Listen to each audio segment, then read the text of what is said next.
टक्कर कोई खिला रहा है, वो भी अहमदनगर ही है। मैं दोस्तों ये बातें इसलिए बता रहा हूं, संप्रभुता आपके यहाँ की पुण्य श्लोक राजमाता अहिल्या देवी होलकर 1725 में आपके ही जिले में पैदा हुई। ब्रिटिश पार्लियामेंट इस देश की उनको आदर्श शासिका मानती। संप्रभुता ऐसी कि आज भगवान महादेव के 12 ज्योतिर्लिंग का जीर्णोद्धार पुनरोद्धार 22 से मंदिर मस्जिद घाट गुरुद्वारे का निर्माण करने वाली वो देवी आपके जिले में पैदा हुई। संप्रभुता ऐसे कि जब भारत छोड़ो आंदोलन हुआ, 1857 की क्रांति हुई, तो आपके जिले से, आपके यहां एक अहमदनगर का किला है, उस किले से भोगा नायक और उसके 7000 भील साथियों ने अंग्रेजों से डटकर मुकाबला किया। आपके अहमदनगर से वो क्रांति होगी 1857 में। 1942 में जब ब्रिटिश के खिलाफ भारत छोड़ो आंदोलन हुआ, आपको जानकर ताज्जुब होगा, स्वतंत्रता संग्राम सेनानी अब्दुल कलाम आजाद, गोविंद बल्लभ पंत, आचार्य नरेंद्र देव और पंडित जवाहरलाल नेहरू इसी किले में कैद किए गए थे, अहमदनगर के किले में। ये संप्रभुता का जिला है। संप्रभुता का जिला इसलिए है कि इसी किले में पंडित जवाहरलाल ने डिस्कवरी ऑफ इंडिया नामक की किताब इसी आपके जिले में बैठकर लिखी थी। इसी जिले में अब्दुल कलाम आजाद ने खातिर गुबार नाम की किताब लिखी थी कि मुझे आजादी क्यों चाहिए। मैं ऐसे जिले को प्रणाम करता हूं। लेकिन आज अभी यहां बात कर रहे थे श्रीमती नाना, हमारे प्रदेश अध्यक्ष, जातिगत जनगणना, आरक्षण, किसानों की बात आपने की, ये बड़े मुद्दे हैं। मैं समझता हूं कि हमारे राष्ट्र नायक महादेव जी जानकर साहब इस पर प्रकाश डालेंगे। दोस्तों, मैं चाहता हूं कि मैं आपका ज्यादा समय नहीं लूं, अपना पूरा समय मेरे नेता राष्ट्र नायक महादेव जी जानकर साहब को दूं। बस 2 मिनट में आपका लूंगा। नेता, नीति और नीयत, आपने बहुत बार वोट किए, कभी आपने नेता, नीति और नीयत नहीं देखी। उन राजनीतिज्ञों को जिनके खिलाफ हमारी लड़ाई है, उनका नाम लेने से हम उन्हें बड़ा कर रहे हैं। मैं इस मंच से गुजारिश करूंगा, उनका नाम लेने से हमें कोई फायदा नहीं। हमें हमारी बात रखनी होगी। हमारी बात क्या, वो जो राजनीति कर रहे हैं, आपके महाराष्ट्र की अगर आप बात करें, महाराष्ट्र में पार्टी बची कौन सी है जो राजनीति करेगी विचारों की? आज की हालत में महाराष्ट्र में पार्टी बची कहां है? कोई पार्टी नहीं बची है। कोई दल है क्या आपके यहां राजनीति का? आपको अब पर्याय बन के आगे आना होगा। और मैं यहां के मतदार बंधुओं से निवेदन करूंगा, यहां ऊपर एक शब्द लिखा है, सत्य शोधन। आप सत्य शोधन करिए, आप मतदान मत करिए, क्योंकि दान दी हुई चीज वापस नहीं ली जाती और हर 5 साल बाद आप दोबारा मतदान करते हैं। अगर आपने एक बार दे दिया तो 5 साल बाद क्यों वापस देते हैं? मतदान नहीं, हम मतधारक हैं। मत हमारा अधिकार है। जब आप मत देने जाते हैं तो आप सत्य शोधन करिए। क्या कहा जाता है आपके यहां महाराष्ट्र में कि एक परिवारवाद की राजनीति हो रही है। सबसे ज्यादा जो व्यक्ति इस महाराष्ट्र में परिवारवाद को गाली देता है, खुद वो परिवारवाद से आगे आया है। अगर उसके पिताजी एमएलसी नहीं होते, अगर उसकी चाची महाराष्ट्र की मंत्री नहीं होती, तो क्या 22 साल में वो महाराष्ट्र में नगर सेवक बन जाता? क्या यहां जो लोग बैठे, मैं समझता हूं 40 साल से कम कोई नहीं है। मतधारक जो लोग मतदान देते हैं, आप विचार करिए कि क्या आप 22 साल में नगर सेवक बने क्या आपके महाराष्ट्र में? अगर आपके पिताजी एमएलसी ना हो और आपकी चाची मिनिस्टर ना हो, सबसे ज्यादा वो व्यक्ति बात करता है। ये भ्रम की राजनीति है, इससे बाहर निकलिए, अपने अधिकार समझिए। आपके अधिकार क्या है? राष्ट्रीय समाज पार्टी जन स्वराज यात्रा की यहां बात की हमारे प्रदेश अध्यक्ष ने। क्यों वोट देना चाहिए राष्ट्रीय समाज पार्टी को? मैं उत्तर प्रदेश से आपके बीच आया हूं, ये आपसे गुजारिश कर दें कि क्यों आप मेरी पार्टी को वोट देंगे, क्यों आप हमारे नेता का सहयोग करिए। नेता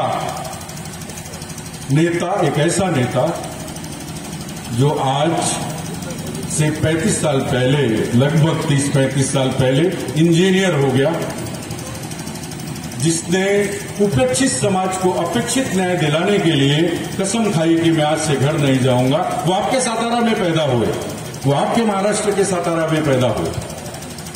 उस नेता का साथ दीजिए। वैसा नेता अगर कोई हो तो मुझे भी आप बताना, जो इंजीनियर हो, गोल्ड मेडलिस्ट इंजीनियर हो, 32-35 साल से घर ना गया हो, जिसने शादी विवाह ना किया हो, जिसका आज भी खुद का रहने का कोई आशियाना ना हो।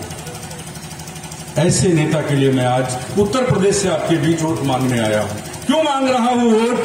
क्योंकि वो नेता कहता है, आज ये जो लोग हैं, जो पार्टियां हैं, ये सभी पार्टियां क्या कहती है आपसे? 5 किलो राशन ले लो, शासन मत मांगो। जानकर साहब ये कहते हैं कि मुझे नहीं चाहिए तुम्हारा 5 किलो राशन, मुझे मेरा शासन दे दो। Damn your good government and development, we want our own government. हमको हमारा शासन चाहिए, स्वराज चाहिए। स्वराज आने से क्या होगा? मैं आपको 2 मिनट आपका लूंगा। स्वराज आने से ये होगा, इस देश में एक देश एक टैक्स की बात करती है सरकार, एक देश एक विधान की बात करती है, एक संविधान की बात करती है, लेकिन अमीर और गरीब के बच्चे को एक समान शिक्षा की बात ये सरकारें नहीं करती। 75 सालों में नहीं किया इन सरकारों ने। राष्ट्रीय समाज पार्टी को अगर आप वोट देंगे, अगर आप सत्ता में लाएंगे, तो एक देश एक विधान एक संविधान, सबको शिक्षा एक समान, मंत्री का बेटा और आपके यहां रिक्शा चलाने वाला, रेहड़ी चलाने वाला, रेहड़ी पटरी पे काम करने वाले का बेटा एक ही किताब पढ़ेगा। हाँ, सुशील गरीब आदमी है, मेरा बेटा जमीन पर बैठ के पढ़ेगा। आपके विधायक, आमदार, मंत्री, खासदार का बेटा एसी के कमरे में गद्दे पर बैठ के पढ़ेगा, लेकिन दोनों किताब एक पढ़ेंगे। एक समान शिक्षा होगी और मुफ्त शिक्षा होगी। यह राष्ट्रीय समाज पार्टी का आप मतदारकों को एक विनम्र अनुरोध है कि हमारा आपसे वादा है। ये वादा इसलिए है कि जन स्वराज इसलिए कि महाराष्ट्र में प्रस्थापितों की तो सरकार है। आपके 288 एमएलए हैं, 288 एमएलए में लगभग 200 एमएलए ऐसे हैं जिनके दादा मंत्री थे, जिनके पिता खासदार हैं, उन्हीं का बेटा एमएलए और खासदार है आपके महाराष्ट्र में। कैसे आएगा जनता का राज? उस बच्चे को, उस एमएलए और खासदार को पता ही नहीं है कि गरीबी होती कैसे है। कैसे आपके बारे में वो सोचेगा? बाकी बातें मैं समझता हूं, समय में ज्यादा नहीं लूंगा, लेकिन मैं आप सबसे गुजारिश करूंगा, सोचिएगा। कुछ नहीं चाहिए हमें, मुफ्त में कुछ मत दीजिए। आप मुफ्त में शिक्षा दे दीजिए, बराबर शिक्षा मुफ्त में दे दीजिए। मैं आपको वादा करता हूं, ये प्रस्थापित चंद मिनटों में उड़ जाएंगे, क्योंकि इनकी अगली नस्ल खराब हो जाएगी। ये मैगी खाने वाले लोग, ये डल्लब के गद्दे पर सोने वाले लोग, ये क्या जाने मेहनत और मजदूरी। अगर बराबर शिक्षा मिलेगी तो मेरा बेटा कलेक्टर उनसे पहले बनेगा, मेरा बेटा इंजीनियर उनसे पहले बनेगा, मेरा बेटा गरीब का बेटा डॉक्टर पहले बनेगा, उनका बेटा नहीं बनेगा, क्योंकि वो मेहनत 3 पीढ़ियों से नहीं कर रहे हैं। ऐसी प्रस्थापितों की सत्ता को उखाड़ फेंकने के लिए आप राष्ट्रीय समाज पार्टी को अपना मत दीजिए, मत धारक बनिए, मत अधिकार का प्रयोग करिए। क्योंकि जानकर साहब की किताब है बदल आमी घड़विनार।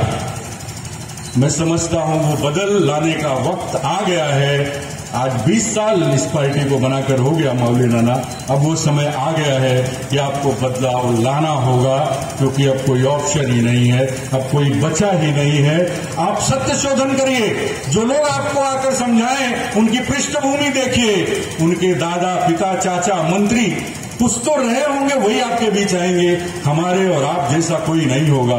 मैं आपके दुख को समझता हूं, आप मेरे दुख को समझेंगे।